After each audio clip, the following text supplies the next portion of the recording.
আসসালামু আলাইকুম। জনপদের খবরে আমন্ত্রণ জানাচ্ছি আমি মোহাম্মদ রাইহান।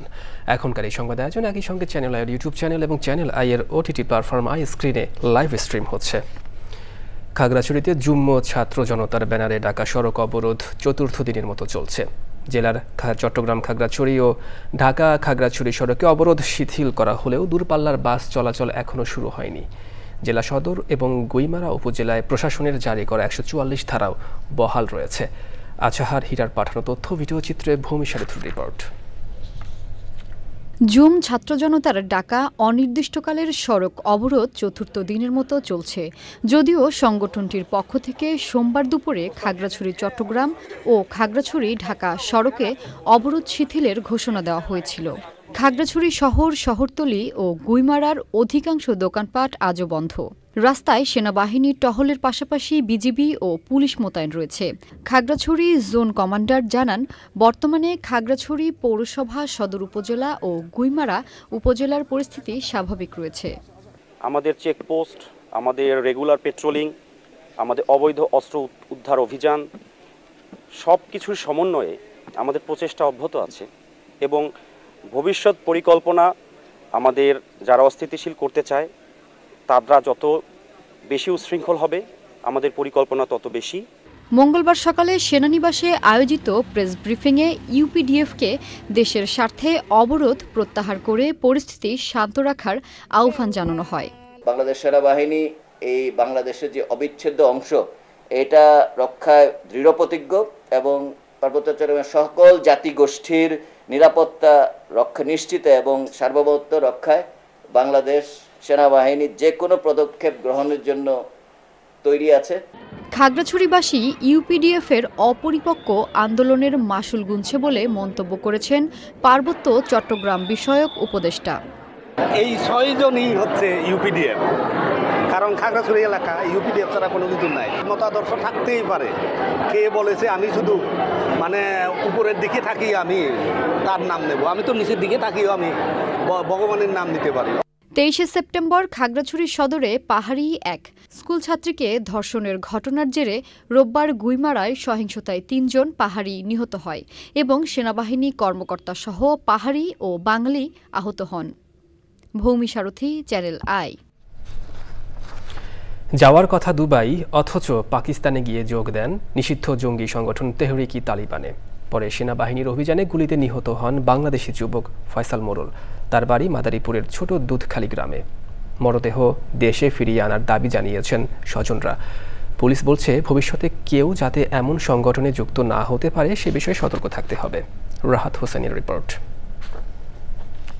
মা, বাবা, আত্মীয় স্বজন, পাড়া প্রতিবেশী কারো কল্পনায় ছিল না পাকিস্তান গিয়ে গুলিতে নিহত হবে ২২ বছরের ফয়সাল।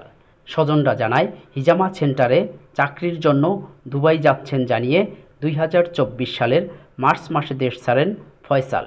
গত কোরবানির ঈদের আগে তার সাথে পরিবারের সবশেষ যোগাযোগ হয়। এরপর ফয়সালের আর কোনো খোঁজ পায়নি পরিবার।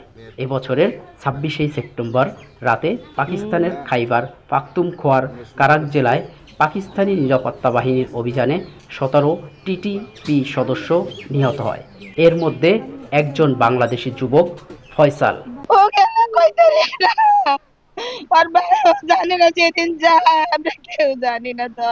কতদিন আগে গেছো? ১.৫ বছর গেছে, রোজা ১৫ তারিখে রোজায়। ফয়সালকে যারা তালেবান সংগঠনের সাথে জড়িয়েছে তাদের বিচার এবং মরদেহ বাংলাদেশে ফেরত আনার দাবি জানান স্বজনরা। পরিবার চাইলে মরদেহ দেশে ফেরত আনতে সহযোগিতা করা হবে বলে জানিয়েছে পুলিশ। যারা ইয়াং জেনারেশন আছে এবং তাদের অভিভাবক যারা আছে তাদেরকে আমি অনুরোধ করব যে এই সমস্ত ধর্মীয় বিষয়গুলোতে যথাযথ ব্যবস্থা নেওয়ার জন্য এবং তাদের যারা ছেলে আছে তাদেরকে একটু মনিটরিং রাখার জন্য। নিহত ফয়সাল মোড়ল মাদারীপুর সদর উপজেলার কালিকাপুর ইউনিয়নের বাসিন্দা ছিলেন। Rahat Hossain, channel I, Madaripur. পঞ্চম দিনের মতো চাঁপাইনবাবগঞ্জ, রাজশাহী ও নাটোর জেলা থেকে ঢাকা রুটে বাস চলাচল বন্ধ রেখেছেন মালিকরা। শ্রমিকদের বেতন বাড়ানোর ইস্যুতে পূর্ব ঘোষণা ছাড়াই গত শুক্রবার রাত থেকে বাস চলাচল বন্ধ করে দেয় তারা। উত্তরবঙ্গ সড়ক পরিবহন গ্রুপের মহাসচিব নজরুল ইসলাম হেলাল জানান, শ্রমিকদের দাবির প্রেক্ষিতে বেতন বাড়ালেও তারা আরও কিছু সুযোগ সুবিধা দাবি করে। এসব নিয়ে সমঝোতা না হওয়ায় মালিকরা বাস বন্ধ করে দিতে বাধ্য হয়। যাত্রীরা জানান, পূজার ছুটির আগে এমনিতেই বাস ট্রেনে ভিড় থাকে, তার উপর কোনো রকম ঘোষণা ছাড়া বাস বন্ধে বিপাকে পড়েছেন তারা।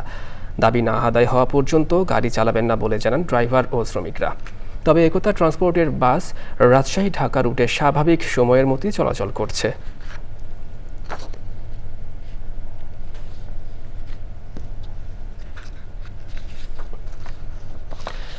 নরসিংদী ৪ আসনের সাবেক সংসদ সদস্য ও সাবেক শিল্পমন্ত্রী অ্যাডভোকেট নুরুল মজিদ মাহমুদ হুমায়ুনের দ্বিতীয় জানাজা শেষে পারিবারিক কবরস্থানে দাফন করা হয়েছে। মঙ্গলবার সকাল ১১টায় মনোহরদী উপজেলার শুকুর মাহমুদ উচ্চ বিদ্যালয় মাঠে জানাজার নামাজ শেষে ব্রাহ্মণহাটা গ্রামে পারিবারিক কবরস্থানে তাকে দাফন করা হয়। সোমবার রাজধানীর আজাদ মসজিদে তার প্রথম জানাজার নামাজ হয়। জুলাই গণঅভ্যুত্থানের পর গত বছরের সেপ্টেম্বর মাসে তাকে রাজধানীতে গ্রেফতার করে পুলিশ। এরপর কেন্দ্রীয় কারাগারেই ছিলেন তিনি। সম্প্রতি কারাগারে অসুস্থ হয়ে পড়লে তাকে ঢাকা মেডিকেল কলেজ হাসপাতালে ভর্তি করা হয়। সেখানে চিকিৎসাধীন অবস্থায় মারা যান তিনি।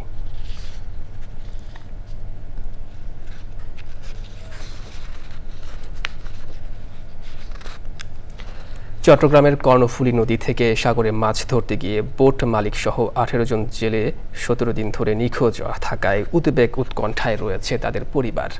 গত ১৩ সেপ্টেম্বর রাতে নতুন ফিশারি ঘাট থেকে এফবি খাজা আজমির নামের ফিশিং বোটটি সাগরে যায়। এরপর থেকে তাদের আর কোনো সন্ধান মিলছে না। এই ঘটনায় গত ২৪শে সেপ্টেম্বর বোট মালিকের স্ত্রী সেলিনা আক্তার চট্টগ্রামের সদরঘাট নৌথানায় সাধারণ ডায়েরি করেন।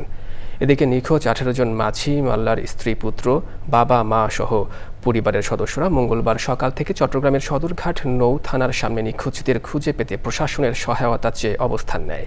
সদরঘাট নৌ থানার ওসি মিজানুর রহমান জানান, দায়িত্ব এবং মানবিক কারণে নিখোঁজ জেলেদের সন্ধানে খোঁজাখুঁজি চলছে।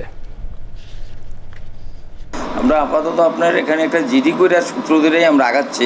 আমাদের পুলিশ আমাদের কাজ করতেছে, আমরা সবাই কাজ করতেছে এবং মালিক সমিতির লোকজনের সাথে কথা বলছে এবং ভিকটিমের লোকজনের সাথে কথা বলছে। তারা কার কার সাথে কথা বলছে ওইগুলি আমরা আপনার দেখতেছি। আর নৌ পুলিশ এটা হইলো কোস্টগার্ড আর নেভি দেখে, তারা সাগরটা দেখে। আমরা তো নদীতে দেখি আর কি কর্ণফুলী, আমরা তো লোকাল। হ্যাঁ, এটা সাগরের কাজ, এটা আমাদের এলাকার বাইরে। হ্যাঁ, আমাদের এলাকার বাইরে ঘটনা, কিন্তু তারপরও আমরা চেষ্টা করব, সর্বোচ্চ চেষ্টা করব, মানবিকভাবে চেষ্টা করব যে তারা যাতে পাওয়া যায়, তাদের সন্ধান পাওয়া যায়। তাদের সন্ধান পাওয়া গেলে কোস্টগার্ড কেন, যে কোনো বাহিনী নিয়ে আমরা উদ্ধার করব আর কি। যেখানেই আছে, যেখানে থাকুক, আমরা চেষ্টা করব সর্বোচ্চ শ্রম দিয়ে, মেধা দিয়ে আর লোক দিয়ে আমরা চেষ্টা করব যে তাদের লোকেশনগুলি নেওয়া এবং তাদেরকে উদ্ধার করার জন্য আমরা চেষ্টা করতেছি। সারা দেশে চলছে সনাতন ধর্মাবলম্বীদের সবচেয়ে বড় উৎসব শারদীয় দুর্গাপূজা। পূজা উপলক্ষে মণ্ডপে মণ্ডপে করা হয়েছে বাহারি আলোকসজ্জা। উৎসবকে নির্বিঘ্ন করতে আইনশৃঙ্খলা বাহিনীর পক্ষ থেকে নেওয়া হয়েছে বিভিন্ন স্তরের নিরাপত্তা ব্যবস্থা। প্রতিনিধিদের পাঠানো তথ্য, ভিডিওচিত্র রাজীব আহমেদের রিপোর্ট।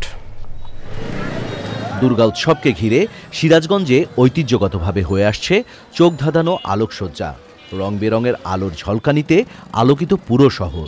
পাশাপাশি এই উৎসবকে কেন্দ্র করে বসেছে গ্রামীণ মেলা। পূজাকে আরও নির্বিঘ্ন করতে আইনশৃঙ্খলা বাহিনীর পক্ষ থেকে ৫১১টি পূজা মণ্ডপে নেওয়া হয়েছে নিরাপত্তা ব্যবস্থা। আমাদের জেলা পুলিশের উদ্যোগে ইতিমধ্যে আমাদের ৭০০-র বেশি পুলিশ সদস্য এই শারদীয় দুর্গা উৎসব যাতে সঠিকভাবে পালিত হয়, নিরাপত্তা সহকারে পালিত হয়, এজন্য তারা অবিরাম ডিউটি করে যাচ্ছে। চট্টগ্রামের জে.এন. সেন হলে মহানগর পূজা উদযাপন পরিষদ আয়োজিত পূজা মণ্ডপ পরিদর্শন করেছেন বিএনপির স্থায়ী কমিটির সদস্য আমির খসরু মাহমুদ চৌধুরী। আগামী বাংলাদেশে এই সীমানার মধ্যে আমরা যারা বসবাস করি, আমরা সকলে সমানভাবে আমাদের সাংবিধানিক অধিকার ভোগ করব, আমাদের ধর্মীয় অনুষ্ঠান ভোগ করব, আমাদের এই সমস্ত অনুষ্ঠান উৎসব মুখর আনন্দঘন পরিবেশে করব, এটাই আমার অধিকার।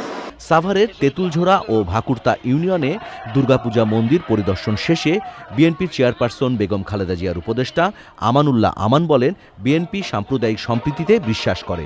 ৮ ঘন্টা করে আমাদের বিএনপি অঙ্গ সহযোগী সংগঠনের নেতারা তারা সার্বক্ষণিক পাহারায় থাকবে।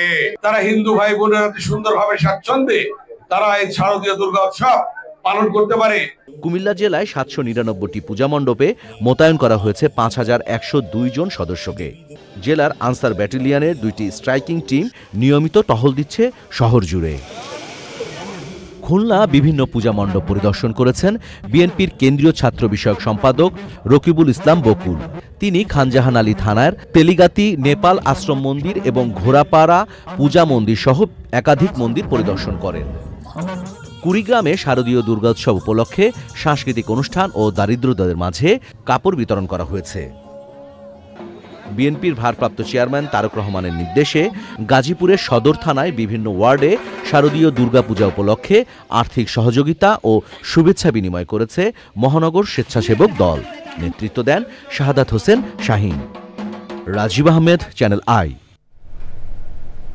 দর্শক, জনপদের খবর আজকের মতো এ পর্যন্ত। একটু পরে কৃষি সংবাদ দেখার আমন্ত্রণ জানিয়ে শেষ করছি। ধন্যবাদ সবাইকে।